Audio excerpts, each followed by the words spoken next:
एक final comparison video बनाते हैं यूएसए वर्सेस यूके का। आप अपने हिसाब से देख लो आपके लिए कौन से पॉइंट्स इंपॉर्टेंट है एंड उसके बेसिस पे फाइनली आप डिसाइड कर लो कि कहां जाना चाहिए। Without further ado let's directly jump into it.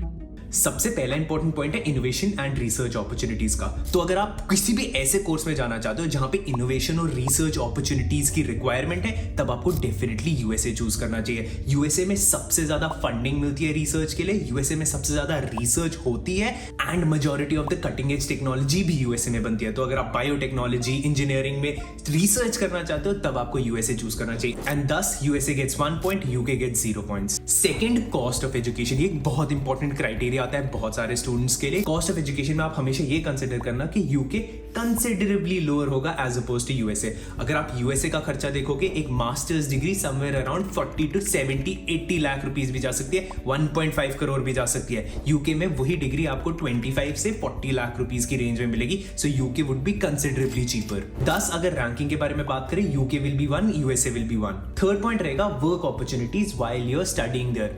अगर आप पार्ट टाइम काम करना चाहते हो while you are studying there, UK आपको बहुत फ्लेक्सिबिलिटी देगा। यूके में आप कहीं पे भी काम कर सकते हो, बट यूएसए बहुत ज्यादा रिस्ट्रिक्टेड रहेगा। तो अगर आप कंफर्टेबल रहना चाहते हो, आप साथ साथ पैसा कमाना चाहते हो, आपका दिमाग में ये माइंडसेट बन गया है कि आप अपना खर्चा बहुत हद तक कवर करना चाहते हो, तो UK would be way much more better अगर आपके पास फंडिंग का एक मेजर इशू है। And in this case UK gets 1 more points, 2 points to UK, 1 point to US. Next important point of comparison is health. As a student हम लोग बहुत बार ये नहीं सोचते कि हेल्थ कितनी ज्यादा इंपॉर्टेंट है, बिकॉज हम लोग इंडिया से आ रहे हैं एंड इंडिया में हम लोगों को हेल्थ मोरलेस बहुत कंफर्टेबली सस्ते में हो जाती है। बट अगर आप यूएसए में हॉस्पिटल जाते हो, आप ये नहीं इमेजिन करोगे कि आपको कितनी ज्यादा बड़ी बिल आ सकती है। 2000, 3000, 4000 डॉलर ऐसे चले जाएंगे, ऐसे बहुत छोटी छोटी सी चीजों के लिए। Quality of health service provided in USA is definitely far better, but it is far more expensive and as oppose to UK जहां पे आपके पास एनएचएस है जो आपको बहुत ज्यादा सब्सिडाइज रेट पे आपके सारे खर्चे उठा लेते हैं। ऑब्वियसली यूएसए में भी बहुत सारे के हेल्थ इंश्योरेंस होते हैं, but in general if I have to give a point I will give this point to UK. So 3 points to UK, 1 point to US. ऐसा हो सकता है आपको लग रहा होगा कि मैं यूके की तरफ बायस्ड हूं, बट ये तो मैंने सारे पॉजिटिव्स बताए। अब एक्चुअल नेगेटिव्स के बारे में बात करेंगे, जो सारे पॉइंट्स मोस्टली यूएसए को जाएंगे। So next point is education flexibility. Let's suppose आपने कुछ भी पढ़ रखा होगा और आप उसको किसी और चीज के साथ मिक्स करना चाहते हो, वो आप यूएसए में कर सकते हो। What do I mean by that? Let's suppose मैं बिजनेस फील्ड से आ रहा हूं, बट यार मुझे लॉ में भी इंटरेस्ट है और थोड़ा सा इंजीनियरिंग भी चाहता हूं मैं अपनी डिग्री में, तो मैं अपनी डिग्री अपने हिसाब से कस्टम मेक कर सकता हूं। यस, अगर मैं बिजनेस पढ़ रहा हूं तो बिजनेस के साथ मैं लॉ के कुछ क्रेडिट्स उठा सकता हूं एंड इकोनॉमिक्स के क्रेडिट्स उठा सकता हूं एंड टेक्नोलॉजी के क्रेडिट्स उठा सकता हूं, हेल्थ केयर के, जो मर्जी जो चीज मैं पढ़ना चाहता हूं मैं वैसी डिग्री बना सकता हूं। And it is very important because अगर आप रियल लाइफ में सोचोगे, कोई बंदा अगर सिर्फ फाइनेंस पढ़ेगा तो वो ज्यादा इंपॉर्टेंट नहीं होगा, बट अगर कोई बंदा हेल्थ केयर और फाइनेंस उठाएगा, वियर्ड, किसी ने सोचा भी नहीं, हेल्थ केयर और फाइनेंस, बट एक इंटायर इंडस्ट्री है हेल्थ केयर और फाइनेंस की। या लेट्स सपोज मैं फाइनेंस और इंजीनियरिंग उठाता हूं, कोई सोच नहीं रहा है ना, but financial engineering in itself is a huge field. या फिर आप फाइनेंस पढ़ रहे हो तो लॉ साथ में उठा लिया, तो ये सारी अपने में एक अलग चीज बनती है। बट ये सारी अपॉर्चुनिटीज आपको यूएसए मिलेंगी, यूके में नहीं मिलेंगी। लेट्स सपोज आप किसी भी एजुकेशनल बैकग्राउंड से आते हो, आप यूएसए में कुछ और भी ट्राई कर सकते हो, जो मर्जी आप ट्राई करना चाहते हो वैसी चीज आप ट्राई कर सकते हो। That is possible in USA, very difficult in UK. Thus this point goes to USA. So USA 2, UK 3. Also wait, if you're planning to go to USA or UK or any other country in the world, you can get a free evaluation done with my team from the link in the description. Next point is that of quality of education. The number of universities that are from US and top 100 rankings में आती है, that are far above than the number of universities in UK. UK में total 4 से 5 बहुत amazing universities है। We have Oxford, we have Cambridge, London Business School, UCL and Imperial. बस मेरी हाथ पे 5 यूनिवर्सिटीज पे लिस्ट खत्म हो गई।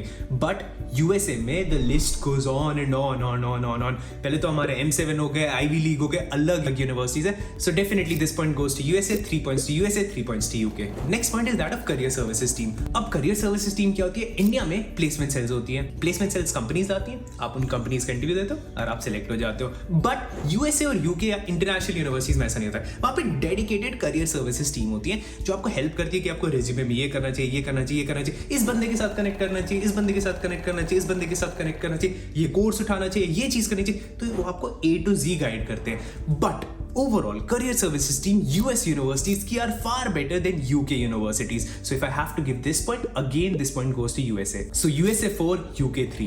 Next point is that of scholarship options. UK में आपको स्कॉलरशिप ऑप्शंस बहुत मिलेंगे, यूएसए में उससे हद से ज्यादा मिलेंगे। सो अगर आप एक यूएस यूनिवर्सिटी से स्कॉलरशिप चाहते हो, that is way much more likely than a UK university giving you scholarships. Also when I talk about scholarships, I hope you know, मैं वो गिमी की स्कॉलरशिप्स के बारे में नहीं बात कर रहा। $2,000, $3,000, $4,000 वो स्कॉलरशिप नहीं होती, वो डिस्काउंट होता है। Anything that is more than $5,000 is actually considered as a scholarship. 5,000 से नीचे please don't even consider that as a scholarship. But अगर आप स्कॉलरशिप अपॉर्चुनिटीज ढूंढ रहे हो, आपकी प्रोफाइल अच्छी है, देन आपको डेफिनेटली यूएसए अप्लाई करना चाहिए। And in that case USA gets 1 more point, 5 points to USA, 3 points to UK.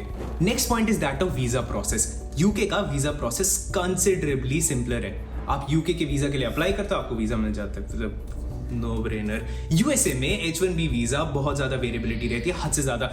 It is a complex process. तो अगर मुझे अपने आप में सिरदर्दी नहीं चाहिए तो मैं यूके जाना चाहूंगा, क्योंकि मुझे बहुत स्ट्रेट फॉरवर्ड तरीके से वीजा मिल जाएगा। पोस्ट स्टडी वर्क वीजा 2 साल का मिल जाएगा। कहीं से जॉब मिल गई तो मुझे 5 साल के बाद इंडेफिनिट लीव मिल जाएगी। तो इस पे अगर मुझे कंपैरिजन पॉइंट्स देने तो I will give it to UK. So UK would be 4, USA would be 5। Indefinite leave के बारे में बात कर ही रहे हैं, तो हम लोग अगर ग्रीन कार्ड यूएसए का as oppose to indefinite leave to return UK का देखें, तो प्रोबेबिलिटी के हिसाब से there is a high probability कि आपको यूके में इंडेफिनिट लीव मिल जाए, यूके में आपको सिटीजनशिप मिल जाए। यूएसए में as an Indian, as a Pakistani आपको ये मिलना वुड बी वेरी डिफिकल्ट। मतलब आप ये कंसिडर कर सकते हो कि इंडिया की line is somewhere around 190 years also, 190 साल, which I really think is not going to be cleared in this lifetime. But अगर आप कंसिडर करना चाहते हो एक लॉन्ग टर्म पर्सपेक्टिव, तो आपको यूके कंसिडर करना चाहिए। तो इस पॉइंट पे हम लोग बराबर 5-5 पे आ जाएंगे। बट यूके में एक मेजर फ्लॉ है अभी के पर्सपेक्टिव से। Amongst the most important points are job opportunities right now, because ये मैं 2024 के पर्सपेक्टिव से वीडियो बना रहा हूँ, तो यूएसए में job opportunities are way better than UK की job opportunities. But there is a general conception कि भाई यूके में तो जॉब्स ही नहीं है, यूके में जॉब्स मिलना बिल्कुल मुश्किल हो गया है, विच इज एब्सोल्युटली रॉन्ग, जिसपे मैं एक डेडिकेटेड वीडियो बना रखा हूँ, विच इज हियर। और अगर आप फिर भी कंसिडर करना चाहते हो कोई यूरोपियन कंट्री जहां मैं पढ़ने जाना चाहूँ, ये यूरोप में पढ़ना चाहते हो तो ये, और यूके में जॉब्स नहीं है ऐसा लग रहा है तो ये।